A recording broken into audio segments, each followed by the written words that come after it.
The other day, I managed to get my hands on this, the Double Cross Advanced Rulebook. And since it's been a while since I've talked about Double Cross, at least as far as its game mechanics go, I figured it was high time we take another look into it. Let's see what this rulebook gives us. So here we have a bit of a closer look of the Double Cross Rulebook, Advanced Rulebook. And for a point of comparison, I also have the Double Cross Core Rulebook.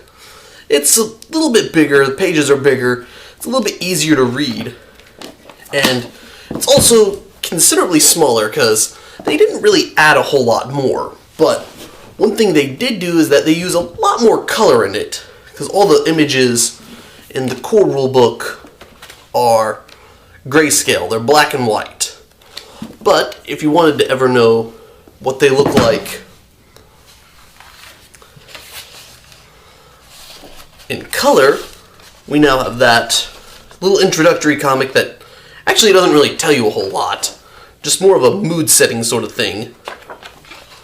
And then here you go, you get full color artwork of all the sample characters, so you have sort of a better idea of what they're supposed to look like. And then it goes right back to being back in black and white. And some of the things they add in is some new mechanics. Specifically, they add two new kinds of Loises, the Trait Lois and the Special Lois. The Trait Lois gives you some sort of special perk or something to your character at the cost of it is now permanently one of your Loises. You now have a higher chance of basically losing your character if you take a Trait Lois. But it gives you something like some special perk, like a new power or some once per session thing you're able to use every so often. Whereas a Special Lois is, well, just precisely that, a Lois that sticks out more. And yeah, that's about it. There's also items that you're able to get using experience points, so if the normal equipment lists don't do it for you when you want something like special or magical, you can get something like that. Okay, magic doesn't really exist in this game, it's all the Renegade virus. So it's mostly items that are infected with the Renegade virus that haven't quite become renegade beings yet. So they explain on these pages all the different trait Loises, as well as giving you a list of characters, or rather the sample characters, and what renegade and what trait Loises they would have. So if you want to include those with the pre-made characters, you would need that page. They explain special Loises here.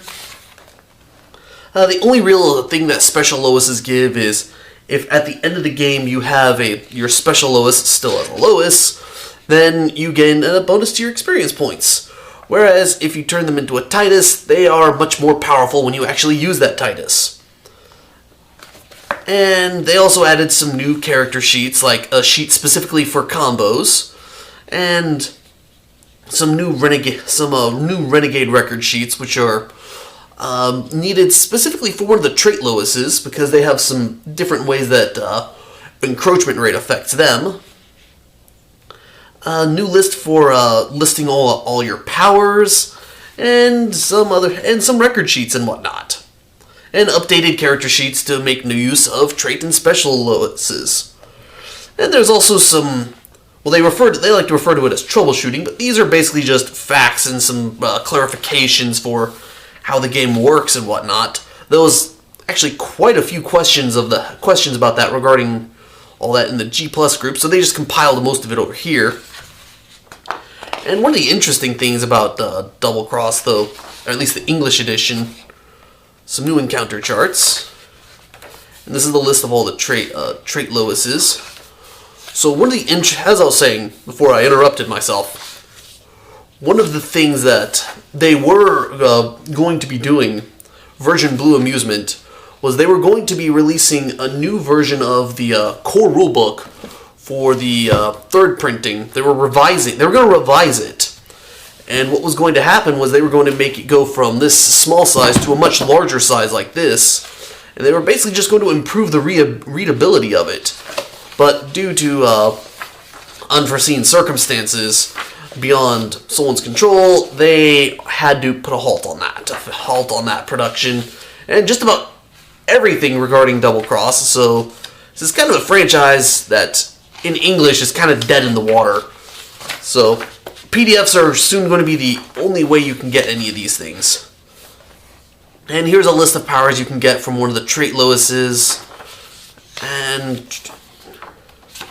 there's also a list of special items from, once again, trait Loises, or unique items. Some of them that you can get regardless of who or what you are. Others you can only get based on your syndrome.